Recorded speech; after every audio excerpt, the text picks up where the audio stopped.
Morning welcome to morning express ని కుమార్ దామెరా. పేదింటి ఆడబిడ్డల ఆత్మగౌరవానికి ఆర్థిక భరోసాకు ప్రతీకగా నిలిచిన కళ్యాణ లక్ష్మి షాదీ ముబారక్ పథకాలను పూర్తిగా రద్దు చేసేందుకు కాంగ్రెస్ ప్రభుత్వం కుట్ర చేస్తోందని బీఆర్ఎస్ వర్కింగ్ ప్రెసిడెంట్ కేటీఆర్ మండిపడ్డారు. హైకోర్టు తీర్పును సాకుగా చూపుతూ లక్షలాది పేద కుటుంబాలకు అండగా నిలిచిన ఈ పథకాలను ఎత్తివేసేందుకు ప్రభుత్వం ఉద్దేశపూర్వకంగా ప్రయత్నిస్తుందని అన్నారు. ఈ కుట్రను అడ్డుకోవడంతో పాటు కాంగ్రెస్ మోసపూరిత వైఖరిని ప్రజల ముందుకు తీసుకెళ్లేందుకు ఈ రోజు రాష్ట్ర వ్యాప్తంగా నియోజకవర్గ మండల కేంద్రాల్లో నిరసన కార్యక్రమాలు చేపట్టాలని పార్టీ శ్రేణులకు పిలుపునిచ్చారు.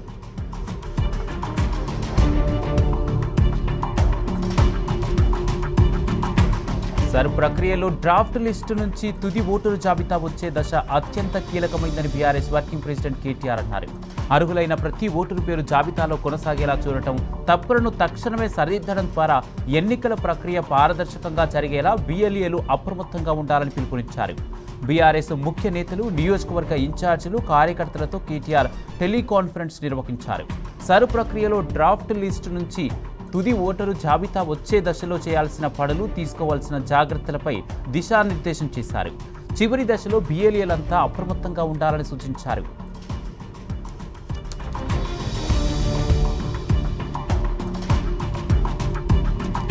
మంత్రి సీతక్క ములుగు జిల్లాలోని ప్రకృతి వనరులను దోచుకుంటుంటే ఆమె కొడుకు సూర్య బెట్టింగ్లతో జిల్లా యువత జేబులు కొల్లగొడుతున్నాడని రెడ్కో మాజీ చైర్మన్ బీఆర్ఎస్ నాయకుడు వై సతీష్ రెడ్డి ఆరోపించారు. సీతక్క కొడుకు సూర్య ములుగు ప్రీమియర్ లీగ్ పేరుతో క్రికెట్ టోర్నమెంట్ పేరుతో బెట్టింగ్లకు పాల్పడుతున్నాడని, పోలీస్ స్టేడియంలో పోలీసు అధికారులతోనే టోర్నమెంట్ను ప్రారంభించాడని ఆరోపించారు. సీతమ్మ సాగర్ బరాజ్ వద్ద డిసల్టేషన్ పేరుతో దాదాపు 2300 కోట్ల విలువైన ఇసుకను అక్రమంగా తవ్వారని సతీష్ రెడ్డి ఆరోపించారు. ఇసుక తవ్వకాలపై నేషనల్ గ్రీన్ ట్రిబ్యునల్ స్టే ఇచ్చినప్పటికీ జిల్లా మంత్రి సీతక్క, ఇన్ఛార్జ్ మంత్రి పొంగులెట్టి అండదండలతో ఇసుక దందా జరుగుతున్నదని పేర్కొన్నారు.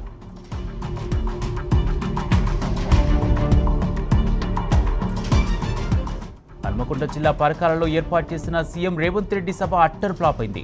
పరకాల పట్టణ అభివృద్ధికి వరాలు కురిపిస్తాడని ఎదురుచూసిన స్థానిక ప్రజలకు నిరాశే మిగిలింది. సీఎం పర్యటన మొత్తం పలు అభివృద్ధి పనులకు శంకుస్థాపన, ప్రారంభోత్సవాలకే పరిమితమైంది. గత బీఆర్ఎస్ ప్రభుత్వ హయాంలో నిర్మించిన 100 పడకల ఆసుపత్రి, ప్రభుత్వ డిగ్రీ కాలేజీని ప్రారంభించి young India integrated school, advanced training centre తదితర నిర్మాణ పనులకు శంకుస్థాపన చేశారు. అనంతరం నిర్వహించిన ప్రజాపాలన ప్రగతి బాట సభలో ప్రసంగించిన సీఎం పరకాల అభివృద్ధిపై ఎలాంటి ప్రకటన చేయకపోవడంతో స్థానిక ప్రజలు అసంతృప్తి వ్యక్తం చేశారు.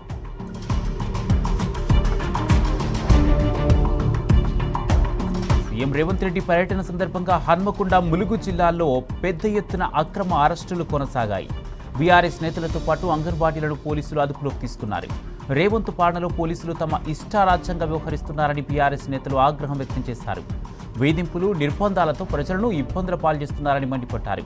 అరెస్టులకు భయపడే ప్రసక్తే లేదని హామీలిచ్చి మాట తప్పిన సీఎం రేవంత్ను ప్రశ్నిస్తూనే ఉంటామని అన్నారు.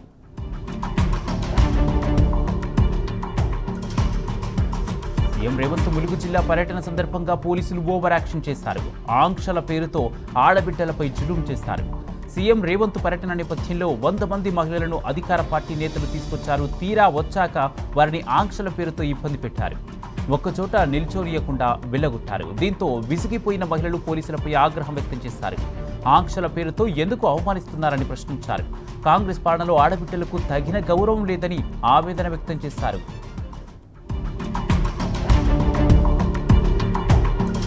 ముఖ్యమంత్రి రేవంత్ పర్యటన సందర్భంగా అధికారులు అత్యుత్సాహం ప్రదర్శిస్తున్నారని ప్రజలు మండిపడుతున్నారు. సుదూర ప్రాంతాల నుండి మేడారం వనదేవతలను దర్శించుకునేందుకు వస్తే పోలీసులు అడ్డుకుంటున్నారని భక్తులు మండిపడుతున్నారు. వనదేవతల గద్దెల దగ్గరకు వెళ్లకుండా గేట్లకు తాళం వేయడంతో అక్కడే బైఠాయించి నిరసన వ్యక్తం చేశారు.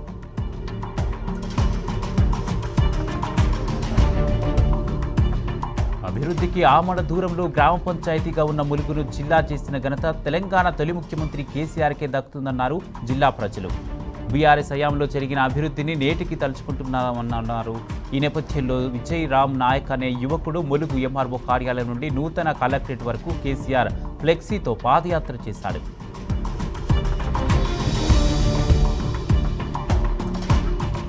రేవంత్ రెడ్డి పర్యటనలో మంత్రి కొండా సురేఖ కనిపించలేదు. మేడారం జాతర పనులను రేవంత్ పరిశీలించగా దేవాదాయ శాఖ మంత్రి కొండా సురేఖ మాత్రం హాజరు కాలేదు. పరకాల సభకు కూడా మంత్రి కొండా సురేఖ రాలేదు. దీంతో సీఎం రేవంత్ మంత్రి పొంగులేటి శ్రీనివాసరెడ్డి మధ్య విభేదాలు ఉన్నాయనే చర్చ జరుగుతోంది. వచ్చే ఎన్నికల్లో పరకాల నుంచి కూతురు కొండా సుస్మితను పోటీ చేయిస్తానని కొండా మురళి ఇదివరకే ప్రకటించారు. సీఎం రేవంత్ మాత్రం సిట్టింగ్ ఎమ్మెల్యే రేవూరి ప్రకాష్ రెడ్డి అండగా ఉన్నారు. దీంతో రేవంత్ వ్యవహార శైలి కొండా కుటుంబానికి చెక్ పెట్టడంలో భాగమేననే చర్చ జరుగుతోంది.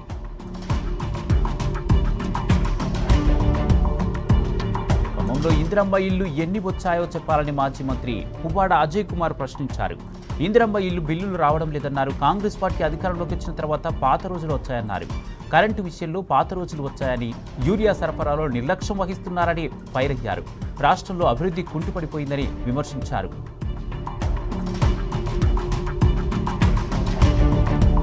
రంగారెడ్డి జిల్లా మహేశ్వరం మండల కేంద్రంలో నూతనంగా ఏర్పాటు చేసిన ఆర్యన్ డిజిటల్ ఫ్లెక్సీ ప్రింటింగ్ ప్రెస్ను మాజీ మంత్రి సబితా ఇంద్రారెడ్డి ప్రారంభించారు. ఆధునిక సాంకేతిక పరిజ్ఞానంతో రూపొందించిన ప్రింటింగ్ యంత్రాలను స్విచ్ ఆన్ చేసి ఆమె ప్రారంభించారు.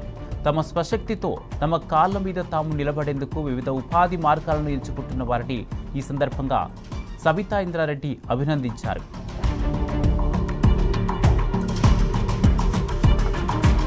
నోరు తెరిస్తే రేవంత్ రెడ్డి అన్ని అబద్ధాలే మాట్లాడుతున్నారని మాజీ మంత్రి సునీతా లక్ష్మారెడ్డి మండిపడ్డారు. సర్కారు వైఫల్యాల వల్ల రైతులు నరకయాతన అనుభవిస్తున్నారని అన్నారు. ఇప్పటికీ యూరియా సమస్యతో రైతులు అల్లాడిపోతున్నారని అన్నారు. దీనికి తోడు కరెంటు కోతలు వారిని తీవ్ర ఆందోళనకు గురి చేస్తున్నారని సునీతా లక్ష్మారెడ్డి ఆగ్రహం వ్యక్తం చేశారు. నిరుద్యోగులను కూడా నిండా మోసం చేస్తున్నారని విమర్శించారు. ఫీజు రీయింబర్స్మెంట్ బకాయిలు చెల్లించకపోవడంతో వేలాది మంది విద్యార్థులు ఇబ్బందులు పడుతున్నారని అన్నారు.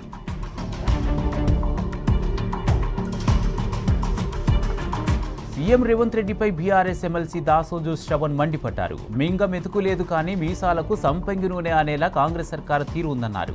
ఫీజు రియంబర్స్మెంట్, రిటైర్మెంట్ బెనిఫిట్స్ ఇవ్వడానికి డబ్బులు లేవు కానీ రేషన్ కార్డులపై సీఎం రేవంత్, మంత్రి ఉత్తమ్ ఫోటోలు పెట్టేందుకు మాత్రం ఉన్నాయని విమర్శించారు. 100 కోట్ల రూపాయల ప్రజాధనం వృధా చేస్తారని ఆగ్రహం వ్యక్తం చేశారు.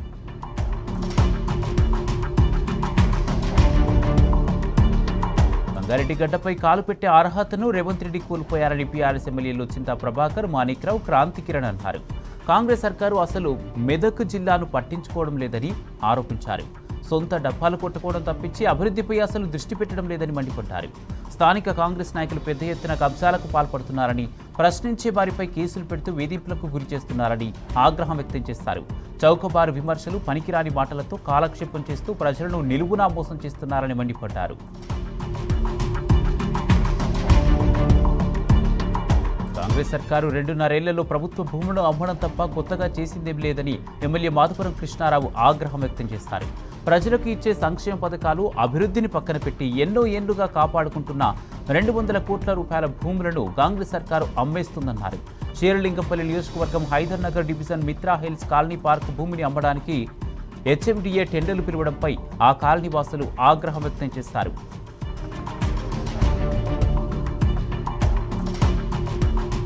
మంత్రి కోమటిరెడ్డి వెంకటరెడ్డిపై నిప్పులు చెరిగారు నల్గొండ మాజీ ఎమ్మెల్యే కంచర్ల భూపాల్రెడ్డి. నల్గొండలో మంత్రి కోమటిరెడ్డి అరాచకాలు ఎక్కువయ్యాయని మండిపడ్డారు. ప్రతి పనిలో కమిషన్లు దండుకుంటూ అడ్డగోలుగా అవినీతికి పాల్పడుతున్నారని ఆరోపించారు. అక్రమాలకు, అవినీతికి పాల్పడుతున్న వారికి ప్రజలే తగిన బుద్ధి చెప్పే రోజులు దగ్గరలోనే ఉన్నాయన్నారు.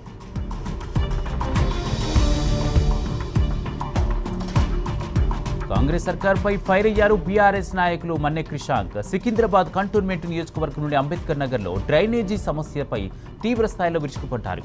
తాగునీటిలో డ్రైనేజీ నీరు కలిసి కలుషితమవుతుండటంతో స్థానికులు తీవ్ర అనారోగ్య సమస్యలకు ఎదుర్కొంటున్నారని ఆందోళన వ్యక్తం చేశారు. కలుషిత నీటి కారణంగా ఇప్పటికే 8 మంది చిన్నారులు నిలోఫర్ ఆసుపత్రిలో చికిత్స పొందుతున్నారని, మున్సిపల్ శాఖ మంత్రిగా రేవంత్ రెడ్డి, ఎమ్మెల్యే పూర్తిగా విఫలమయ్యారని విమర్శించారు. సూర్యాపేట జిల్లా బాజిరెడ్డిగూడెం మండలం తిమ్మాపురం గ్రామంలో కాంగ్రెస్ గుండాల చేతిలో గాయపడ్డ బీఆర్ఎస్ కార్యకర్తలను మాజీ ఎమ్మెల్యే గాదరి కిషోర్ కుమార్ పరామర్శించారు. కాంగ్రెస్ అధికారంలోకి వచ్చినప్పటి నుంచి తుంగతుర్తి నియోజకవర్గంలో కక్షలు, కార్పణ్యాలు ఎక్కువయ్యాయని గాదరి ఆగ్రహం వ్యక్తం చేశారు. ప్రతి గ్రామంలో కాంగ్రెస్ గుండాలు రెచ్చిపోతున్నారని ఆగ్రహం వ్యక్తం చేశారు. పరిస్థితి ఇలానే ఉంటే తిరుగుబాటు తప్పదని గాదరి కిషోర్ కుమార్ హెచ్చరించారు.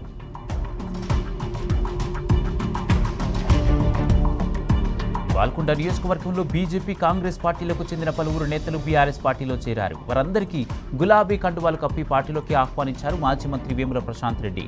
కాంగ్రెస్ మోసపూరిత పాలనపై ప్రజల్లో తీవ్ర వ్యతిరేకత వ్యక్తమవుతోందని, అందుకు నిదర్శనమే ఆ పార్టీకి చెందిన వారు పెద్ద సంఖ్యలో బీఆర్ఎస్ పార్టీలో చేరుతున్నారని పేర్కొన్నారు.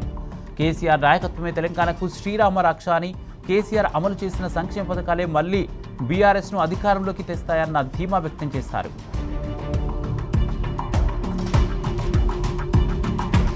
జిల్లాల నీటి వినియోగానికి సంబంధించి ఈ రోజు నిర్వహించ తలపెట్టిన 3 కమిటీ సమావేశాన్ని కేఆర్ఎంపీ మరోసారి వాయిదా వేసింది. ఈ మేరకు ఇరు రాష్ట్రాలకు సమాచారం పంపినట్టు తెలిపింది. అసెంబ్లీ సమావేశాలు ప్రారంభమవుతున్న నేపథ్యంలో సమావేశానికి రాలేమని ఏపీ అధికారులు వెల్లడించినట్టు తెలిసింది. ఈ నేపథ్యంలోనే సమావేశం వాయిదా పడింది. తదుపరి తేదీని మాత్రం ప్రకటించలేదు.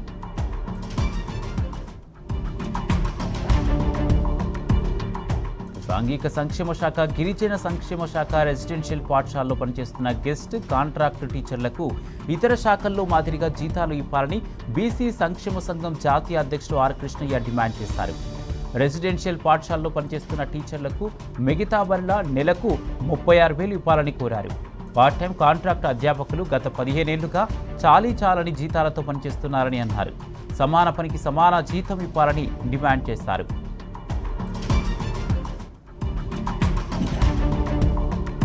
నారాయణపేట జిల్లా మక్తల్ నియోజకవర్గంలో అక్రమంగా తరలుతున్న ఇసుక టిప్పర్లను మాజీ ఎమ్మెల్యే చిట్టెం రామ్మోహన్ రెడ్డి అడ్డుకున్నారు. మాకనూరు మండలం వట్వాటు అడపి సత్యారం శివారు వాగుల్లో నుంచి ఇసుకను అక్రమంగా తరలిస్తున్నారని తెలిపారు.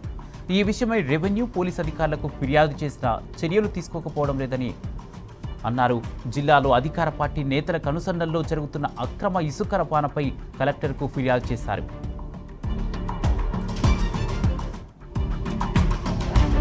రిజిస్ట్రేషన్ల చట్టంలోని సెక్షన్ 22A నిషేధిత భూముల జాబితా వల్ల రాష్ట్రంలోని లక్షలాది మంది సామాన్య, మధ్యతరగతి ప్రజలు, రైతులు తీవ్ర ఆర్థిక, మానసిక ఆందోళనకు గురవుతున్నారని తెలంగాణ రైతు రక్షణ సమితి ఆందోళన వ్యక్తం చేసింది.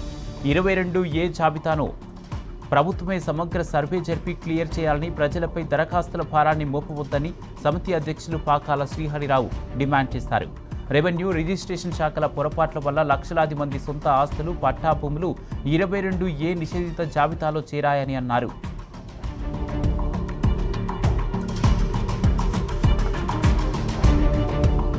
కొత్తగూడెం సింగరేణి సంస్థలో మారుపేర్లు, విజిలెన్స్ కేసులకు సంబంధించిన సమస్యలను పరిష్కరించాలని కోరుతూ వారసత్వ ఉద్యోగులు చేపట్టిన మహాధర్నా కొనసాగుతుంది.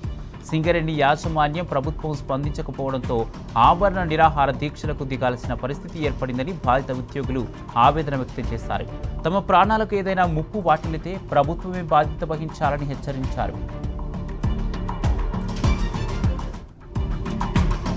సిసిఎస్ విధానాన్ని రద్దు చేయాలని, పాత పెన్షన్ విధానాన్నే కొనసాగించాలని డిమాండ్ చేస్తూ కొత్తగూడెంలో తెలంగాణ పీఆర్టీయూ ఆందోళన చేపట్టింది. పోస్టాఫీస్ సెంటర్ నుంచి రైల్వే స్టేషన్ వరకు భారీ ర్యాలీ నిర్వహించారు. సిపిఎస్ వల్ల ఉద్యోగులు ఎదుర్కొంటున్న సమస్యలను వెంటనే పరిష్కరించాలని డిమాండ్ చేశారు.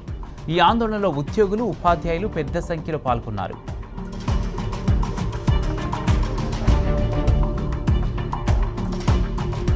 నాగర్ కర్నూలు జిల్లా సీఎం రేవంత్ రెడ్డి సొంత మండలం వంకూరులోని పొల్కంపల్లి గ్రామంలో విద్యుత్ సమస్యపై రైతులు ఆందోళనకు దిగారు. 24 గంటల నాణ్యమైన విద్యుత్ అందిస్తామని కాంగ్రెస్ ప్రభుత్వం చెబుతున్నప్పటికీ క్షేత్రస్థాయిలో పరిస్థితులు అందుకు భిన్నంగా ఉన్నాయని రైతులు ఆరోపించారు. విద్యుత్ సమస్యను వెంటనే పరిష్కరించాలని డిమాండ్ చేస్తూ పొల్కంపల్లి విద్యుత్ సబ్స్టేషన్ ఎదుట రైతులు, గ్రామస్తులు ధర్నాకు దిగారు.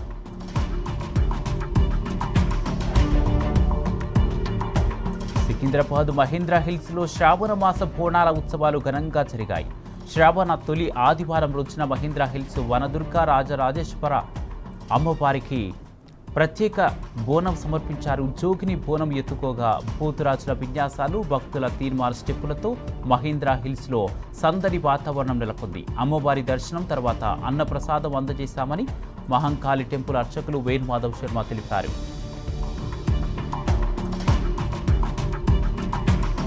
జనగామ జిల్లా బచ్చన్నపేటలో రైతులు కదం తొక్కారు. దేవాదులతో బచ్చన్నపేట మండలానికి సాగునీరు పాలని డిమాండ్ చేశారు. రైతులకు బీఆర్ఎస్ పార్టీ మద్దతు తెలిపింది. సిద్దిపేట జనగామ రహదారిపై బీఆర్ఎస్ కార్యకర్తలు, రైతులు బైఠాయించి నిరసన తెలిపారు. 2 రోజుల్లో సాగునీరు అందించకుంటే భారీ ఎత్తున నిరసన చేపడతామని రేవంత్ సర్కారును హెచ్చరించారు.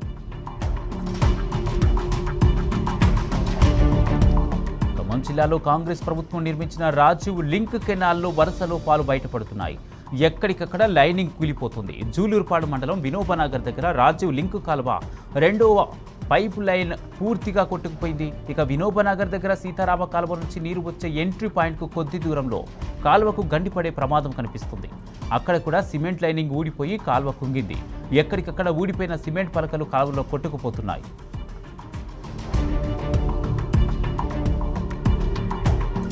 జూరాల జలాశయానికి స్వల్పంగా వరద నీటి ప్రవాహం కొనసాగుతుంది. ఎక్కువ ప్రాంతం నుండి వరద ప్రవాహం ఉధృతంగా ఉండడంతో జలాశయానికి వరద నీరు వచ్చి చేరుతుంది. ఇన్ఫ్లో 18,000 క్యూసెక్కులు కాగా అవుట్లో 20,486 క్యూసెక్కులుగా ఉంది. పూర్తి స్థాయి నీటి నిల్వ 9.657 టీఎంసీలు కాగా ప్రస్తుత నీటి నిల్వ 9.152 టీఎంసీలుగా ఉంది.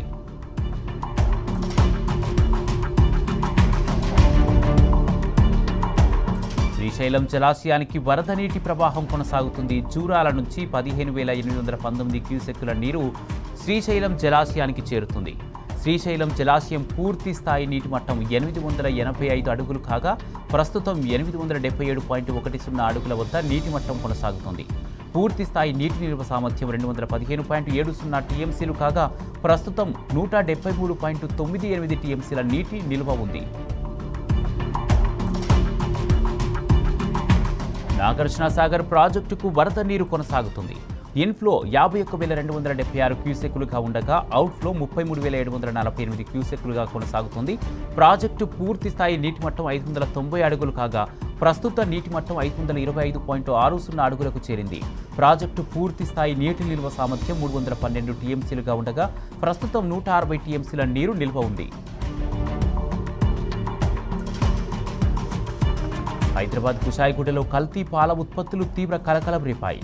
వాసవి శివానగర్ సమీపంలోని వైష్ణవి ఎన్క్లేవ్లో నందిని మిల్క్ సెంటర్పై ఎస్ఓటీ పోలీసులు దాడులు నిర్వహించారు. కల్తీగా తయారు చేస్తున్న పాల పౌడర్, పెరుగు, పాలకోవా ఉత్పత్తులను పోలీసులు స్వాధీనం చేసుకున్నారు. కల్తీ ఉత్పత్తులు, వాటి తయారీకి సంబంధించిన సామగ్రి, టాటా ఏస్ వాహనాలను సీజ్ చేశారు. నందిని మిల్క్ సెంటర్ నిర్వాహకుడు చంద్రశేఖర్ను పోలీసులు అదుపులోకి తీసుకున్నారు.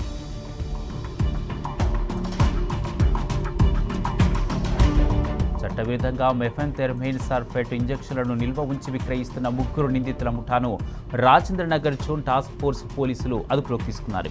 పక్కా సమాచారం మేరకు ఫలక్నామాలోని నవాసాహిబ్కుంట ప్రాంతంలో టాస్క్ ఫోర్స్ బృందం దాడులు నిర్వహించింది. జుబేర్ సూచనల మేరకు మహ్మద్ సైఫ్ ఖాన్ ఈ ఇంజెక్షన్లను సరఫరా చేయగా మహ్మద్ ఐజాజ్ వాటిని విక్రయిస్తున్నట్లు పోలీసులు గుర్తించారు. 110 మెఫెన్థెరమైన్ సల్ఫేట్ ఇంజెక్షన్లు వయల్స్, అలాగే 25 సిరంజిలు, 3 మొబైల్ ఫోన్లు స్వాధీనం చేసుకున్నారు. పెద్దపల్లి జిల్లా సుల్తానాబాద్ మండలం నీరుకుల్ల గ్రామంలో విషాద ఘటన చోటు చేసుకుంది. జవహర్ నగర్కు చెందిన జహంగీర్ కుటుంబ సభ్యులతో కలిసి నీరుకుల్ల గ్రామానికి విహారయాత్రకు వెళ్ళాడు. గ్రామ సమీపంలోని నదిలో స్నానం చేస్తుండగా జహంగీర్కు అకస్మాత్తుగా గుండెపోటు వచ్చింది. కుటుంబ సభ్యులు వెంటనే జహంగీర్ను సుల్తానాబాద్ ప్రభుత్వ ఆసుపత్రికి తరలించగా అప్పటికే మృతి చెందినట్లు డాక్టర్లు తెలిపారు. ఘటనపై పోలీసులు కేసు నమోదు చేసి దర్యాప్తు చేస్తున్నారు. కొమరం భీం ఆసిఫాబాద్ జిల్లా దహేగాం మండలం కుంచబెల్లి సబ్ స్టేషన్ వద్ద ఉద్రిక్తత చోటు చేసుకుంది. పీకలగూడ గ్రామానికి చెందిన దుర్గం రామాంజనేయులు విద్యుత్ శాఖ నిర్లక్ష్యం కారణంగా విద్యుత్ శాఖకు గురై మృతి చెందాడు. రామాంజనేయులు మృతదేహంతో కుంచబెల్లి సబ్ స్టేషన్ ఎదుట కుంచబెల్లి, పీకలగూడ, చంద్రపల్లి గ్రామ ప్రజలు ఆందోళనకు దిగారు. విద్యుత్ శాఖ అధికారుల నిర్లక్ష్యంపై గ్రామస్తులు ఆగ్రహం వ్యక్తం చేశారు. మహబూబాబాద్ జిల్లా గూడూరు మండలం లక్ష్మీపురం గ్రామంలోని రైస్ మిల్లుకు అక్రమంగా తరలిస్తున్న 25 క్వింటాల పీడీఎస్ బియ్యాన్ని గూడూరు పోలీసులు పట్టుకున్నారు. పోనుగూడు గ్రామానికి చెందిన మేడి మల్లేశం తక్కువ ధరకు పీడీఎస్ బియ్యాన్ని కొనుగోలు చేసి అధిక ధరకు విక్రయించేందుకు లక్ష్మీపురం గ్రామంలోని సిద్ధి వినాయక రైస్ మిల్లుకు తరలిస్తున్నట్టు పోలీసుల విచారణలో తేలింది. అక్రమంగా తరలిస్తున్న వాహనాన్ని సీజ్ చేయడంతో పాటు ఒకరిపై కేసు నమోదు చేసినట్లు పోలీసులు తెలిపారు. పెద్దపల్లి జిల్లా రామగిరి మండలం బేగంపేట గ్రామం ఉన్న పెద్దమ్మ తల్లి ఆలయంలో చోరీ జరిగింది. గుర్తు తెలియని దుండగులు ఆలయంలోని సీసీ కెమెరాలను ఆఫ్ చేసి హుండీలో డబ్బులతో పాటు అమ్మవారి మెడల నుండి పుస్తల తాడు, ముక్కు పుడకలు దోచుకెళ్లారు. అమ్మవారిని దర్శించడానికి వచ్చిన భక్తులు టెంపుల్ తాళాలు పగలగొట్టి ఉండడంతో పోలీసులకు సమాచారం అందించారు. కేసు నమోదు చేసుకుని దర్యాప్తు చేస్తున్నారు. ఖమ్మం కురవి ప్రధాన రహదారిలో ఉన్న ఓ దాబాలో నలుగురు దొంగలు లక్షణాల విలువైన సామాగ్రి దొంగిలించారు. అక్కడి నుంచి పరారయ్యే క్రమంలో వాళ్ళ దృష్టి అక్కడ ఉన్న మద్యం సీసాలపై పడింది. అంతే, ఫుల్గా మందు కొట్టేశారు. పెగ్గు మీద పెగ్గు, పెగ్గు మీద పెగ్గు, అలా మత్తు కమ్మి నిద్రలోకి జారుకున్నారు. కొన్ని గంటల తర్వాత దాబా యజమాని రావడం, జరిగిన తతంగం తెలుసుకోవడంతో పోలీసులకు ఫిర్యాదు చేశాడు. ఇక పోలీసులు ఘటనా స్థలానికి చేరుకుని దొంగలను అదుపులోకి తీసుకున్నారు. జగిత్యాల జిల్లా గాంధీనగర్లో నివసించే ఓ కుటుంబంలో కలహాలు తీవ్ర రూపం దాల్చాయి. భార్యాభర్తల మధ్య నెలకొన్న వివాదాలకు అత్త కారణమనే అనుమానంతో ఓ వ్యక్తి తన అత్తపై కత్తితో దాడి చేశాడు. ఈ ఘటనలో గాయపడిన మహిళను జగిత్యాల ప్రభుత్వ ఆసుపత్రికి తరలించి చికిత్స అందిస్తున్నారు. బాధితురాలు కుటుంబ సభ్యుల ఫిర్యాదు మేరకు కేసు నమోదు చేసి దర్యాప్తు చేస్తున్నట్లు పోలీసులు తెలిపారు. సూర్యాపేట జిల్లాలో ఘోర రోడ్డు ప్రమాదం జరిగింది. మునగాల మండలం ఆకుపాముల గ్రామం వద్ద ప్రమాదం చోటు చేసుకుంది. 2 ప్రైవేట్ ట్రావెల్స్ బస్సులు, ఒక ఆర్టీసీ బస్సు ఒకదానికొకటి ఢీకొట్టుకున్నాయి. ఈ ప్రమాదంలో 10 మందికి తీవ్ర గాయాలు కాగా క్షతగాత్రులను ఆసుపత్రికి తరలించి చికిత్స అందిస్తున్నారు. 3 బస్సులు రోడ్డుకు అడ్డంగా పడి ఉండడంతో హైదరాబాద్ టు విజయవాడ హైవేపై 5 కిలోమీటర్ల మేర ట్రాఫిక్ జామ్ ఏర్పడింది. సంఘటనా స్థలానికి చేరుకున్న పోలీసులు కేసు నమోదు చేసుకుని ట్రాఫిక్ క్లియర్ చేశారు. వాయువ్య బంగాళాఖాతం, దానికి ఆనుకుని ఉన్న పశ్చిమ బెంగాల్, ఉత్తర ఒడిశా తీర ప్రాంతాల్లో మరో అల్పపీడనం ఏర్పడుతోందని వాతావరణ శాఖ వెల్లడించింది. ఇది రాబోయే 24 గంటల్లో వాయువ్య దిశగా కదులుతూ బలపడే అవకాశం ఉన్నదని తెలిపింది. దీని ప్రభావంతో రాష్ట్రంలోని పలు ప్రాంతాల్లో మోస్తారు వర్షాలు కురిసే అవకాశం ఉన్నదని పేర్కొన్నది. ఇక రాష్ట్రంలోని సిద్దిపేట, కరీంనగర్, హనుమకొండ, జనగామ, వరంగల్, మహబూబాబాద్, ఖమ్మం, భద్రాద్రి కొత్తగూడెం జిల్లాలతో పాటు పలు ప్రాంతాల్లో ఆగకుండా ఉరుములు, మెరుపులతో కూడిన వానలు కురియనున్నందున ఆయా జిల్లాలకు ఎల్లో అలర్ట్ జారీ చేశారు. తమ దేశ జాతీయ పథకాలను చేతబట్టి సుమారు 13,000 అడుగుల ఎత్తు నుంచి సైనిక విమానం నుంచి దూకిన 65 మంది స్కై డ్రైవర్లను గిన్నీస్ ప్రపంచ రికార్డులో చోటు దక్కించుకున్నారు. వీరిలో 3 భారతీయులు కూడా ఉన్నారు. కేరళలోని కన్నూరుకు చెందిన జంషీర్ ధనలోట్, యూపీలోని గోరఖ్పూర్కు చెందిన అభిషేక్ రావత్, బీహార్లోని పాట్నాకు చెందిన ఈషారాజ్ ఈ ఘనత సాధించారు. ఈ నెల 7న లిబియాలో వీరు ఈ సాహసం చేశారు. మురుగునీటి కాలువ కోసం తవ్వుతుండగా 90 కోట్ల విలువైన బంగారం నిధి బయటపడ్డ ఘటన బెల్జియంలో జరిగింది. దేశ రాజధాని బ్రసెల్స్కు 18 మైళ్ళ ఉత్తరాన ఉన్న డెండర్మోండోలో మురుగునీటి కాలువ వైపు వేసేందుకు కార్మికులు ఒక భవనం పునాదిని తొలగించా బంగారు కడ్డీలు, బంగారు నాణాలు బయటపడ్డాయి. లభ్యమైన నిధిలో 49 బంగారు కడ్డీలతో పాటు బకెట్ నిండా బంగారు నాణాలున్నాయి. జార్ఖండ్లోని లతేహార్ జిల్లాలో ఘోర రోడ్డు ప్రమాదం చోటు చేసుకుంది. ఓ కంటైనర్ అదుపు తప్పి ఆటో రిక్షా బైక్ను ఢీకొట్టడంతో 6 మృతి చెందారు. ట్రక్ డ్రైవర్ మితిమీరిన వేగంతో రావడం వల్ల ఈ ప్రమాదం జరిగినట్లు పోలీసులు తెలిపారు. సమాచారం తెలియగానే రంగంలో దిగిన పోలీసులు కేసు నమోదు చేసుకుని దర్యాప్తు చేస్తున్నారు. మృతులలో ఒక చిన్నారి ఉన్నారు. పోస్టుమార్టం నిమిత్తం డెడ్ బాడీలను సర్దార్ హాస్పిటల్కు తరలించారు. పశ్చిమ బెంగాల్ మాజీ డిప్యూటీ స్పీకర్ ఆశీష్ బెనర్జీ ఆత్మహత్య చేసుకున్నారు. బీర్భూమ్ జిల్లాలోని తృణమూల్ కాంగ్రెస్ పార్టీ కార్యాలయంలో ఆయన ఉరి వేసుకుని ఆత్మహత్యకు పాల్పడ్డారు. రాంపూర్ ఘాట్ అసెంబ్లీ నియోజకవర్గం నుండి 5 సార్లు విజయం సాధించిన ఆశీష్ బెనర్జీ మాజీ ముఖ్యమంత్రి మమతా బెనర్జీకి అత్యంత నమ్మకస్తునిగా పేరు పొందారు. మమతా బెనర్జీ క్యాబినెట్లో విద్యాశాఖ మంత్రిగా, వ్యవసాయ శాఖ మంత్రిగా, డిప్యూటీ స్పీకర్గా ఆయన పదవి బాధ్యతలు నిర్వహించారు. అయితే గత ఎన్నికల్లో బీజేపీ అభ్యర్థి చేతిలో ఘోరంగా ఓటమి పాలయ్యారు. ఆశీష్ బెనర్జీ ఆత్మహత్య పార్టీని తీవ్ర కలకలం రేపింది. పశ్చిమ బెంగాల్ మాజీ డిప్యూటీ స్పీకర్ ఆశీష్ బెనర్జీ మృతి వార్త రాష్ట్ర వ్యాప్తంగా తీవ్ర విషాదాన్ని నింపింది. ఆయన మృతి పట్ల తృణమూల్ అధినేత్రి, మాజీ ముఖ్యమంత్రి మమతా బెనర్జీ తీవ్ర విచారాన్ని వ్యక్తం చేశారు. ప్రస్తుతం రాష్ట్రంలో నెలకొన్న రాజకీయ పరిస్థితుల కారణంగానే ఆశీష్ బెనర్జీ ఆత్మహత్య చేసుకుని ఉండొచ్చని ఆమె అభిప్రాయపడ్డారు. ఆయన లాంటి నిబద్ధత కలిగిన రాజకీయ నాయకుడు ఇలాంటి దుర్భర పరిస్థితుల్లో కన్నుమూస్తారని అనుకోలేదని పలువురు రాజకీయ నేతలు అన్నారు. మలయాళీలు అత్యంత భక్తి శ్రద్ధలతో జరుపుకునే ఓనం వేడుకలు ప్రారంభమయ్యాయి. 10 రోజుల పాటు ఘనంగా నిర్వహించే ఈ వేడుకలు అతం కార్యక్రమములతో మొదలయ్యాయి. సంప్రదాయ సంగీత వాయిద్యాల మధ్య ఎర్నకులం జిల్లాలోని తిప్పునత్తూరి లో భారీ ఊరేగింపు నిర్వహించారు. నగర వీధులన్నీ పండుగ శోభతో కలకల్లాడుతున్నాయి. ఈ నెల 26న ఓనం పండుగతో ఈ వేడుకలు ముగియనున్నాయి. వారణాసిలోని లాల్ బహదూర్ శాస్త్రి అంతర్జాతీయ విమానాశ్రయంలో తుపాకీ పేలుళ్లు తీవ్ర కలకలం రేపాయి. ఓ ప్రయాణికుడి వద్ద ఉన్న తుపాకీ ప్రమాదవశాత్తు పేలడంతో ఇద్దరు సిబ్బంది గాయపడ్డారు. ఆజంగఢ్కు చెందిన ఓ వ్యక్తి వారణాసి నుండి ఎయిర్ ఇండియా విమానంలో ముంబైకి వెళ్లాల్సి ఉంది. తనిఖీల్లో భాగంగా అతడి వద్ద ఉన్న తుపాకీని అధికారులకు అప్పగించబోతుండగా అది ప్రమాదవశాత్తు పేలింది. ఈ ఘటనలో ఇద్దరు గాయపడ్డారు. ఘటనపై దర్యాప్తు చేపట్టినట్లు అధికారులు తెలిపారు. ఉత్తరాఖండ్లో భారీ వర్షాలు తీవ్ర భయాందోళనలు రేపుతున్నాయి. నదులు ప్రమాదకర స్థాయి మించి ప్రవహిస్తున్నాయి. ఓ జలపాతం దగ్గర రీల్స్ చేసేందుకు ప్రవాహంలోకి దిగిన ఓ యువకుడు కొద్దిసేపు ప్రాణ భయంతో విలవిల్లాడాడు. అతన్ని రక్షించేందుకు అధికారులు నానా ఇబ్బందులు పడ్డారు. అలాగే మరో జలపాతం వద్ద కూడా కొందరు ప్రవాహ వేగంలో చిక్కుకుపోవడంతో వారిని కూడా రక్షించారు. ప్రమాదకరమైన అంచున నిలబడి రీల్స్ చేయాలనుకోవద్దని అధికారులు హెచ్చరిస్తున్నారు. రాజస్థాన్లో భారీ వర్షాలు కురుస్తున్నాయి. ఎడతెరిపి లేకుండా కురుస్తున్న వర్షాలతో జనజీవనం స్తంభించింది. ఎప్పుడూ లేనంత వర్షాలతో జైపూర్, అజ్మీర్, బీకనేర్, జోధ్పూర్ జిల్లాలు జలదిగ్బంధంలో చిక్కుకున్నాయి. ఇటు కోటా, ఉదయ్పూర్, భరత్పూర్ జిల్లాలు నీట మునిగాయి. ముంపు ప్రాంతాల్లో సహాయక చర్యలు కొనసాగుతున్నాయి. ధోల్పూర్లోని దామోహ్ జలపాతం వద్ద నీటి మట్టం అకస్మాత్తుగా పెరగడంతో చిక్కుకుపోయిన ఇద్దరు యువకులను స్థానికులు రక్షించారు. అరుణాచల్ ప్రదేశ్లో ఆగకుండా కురుస్తున్న భారీ వర్షాలతో మెరుపు వరదలు సంభవిస్తున్నాయి. వర్షాల కారణంగా ఎగువ సిఫాన్సిరి జిల్లాలో కొండ చర్యలు విరిగిపడి 4 మృతి చెందారు. ఈ 4లో ఇద్దరు ఆర్మీ జవాన్లు ఉన్నట్టు అధికారులు తెలిపారు. దిబాంగ్ వ్యాలీ జిల్లాలో వరదలకు ఆర్మీ షెల్టర్లు కొట్టుకుపోయి 5 జవాన్లు గల్లంతయ్యారు. ఆర్మీ, ఐటీబీపీ, ఎస్డీఆర్ఎఫ్, అరుణాచల్ పోలీసులు సంయుక్తంగా గాలింపు చర్యలు చేపట్టారు. ప్రతికూల వాతావరణం, భారీ వర్షాల కారణంగా సహాయక చర్యలకు తీవ్ర అంతరాయం కలుగుతుంది. భారీ వర్షాలకు ఉత్తరాఖండ్ తడిసి ముత్తవుతుంది. చమోలీలో బద్రీనాథ్ జాతీయ రహదారి చాలా వరకు కుంగిపోయింది. మైథానా వద్ద అనేక వాహనాలు రోడ్డు మధ్యలో చిక్కుకుపోయాయి.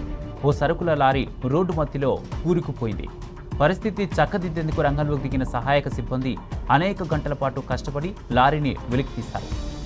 అయితే రోడ్డు పూర్తిగా మెత్తబారడంతో ప్రయాణికులు నానా ఇబ్బందులు పడుతున్నారు.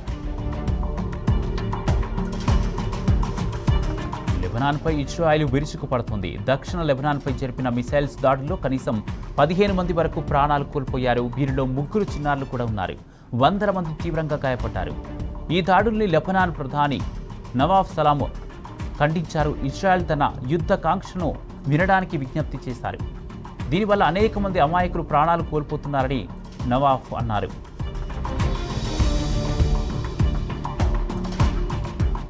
ఇవి ఇప్పటివరకున్న మార్నింగ్ ఎక్స్ప్రెస్ అప్డేట్స్. చూస్తూనే ఉండండి టీ న్యూస్.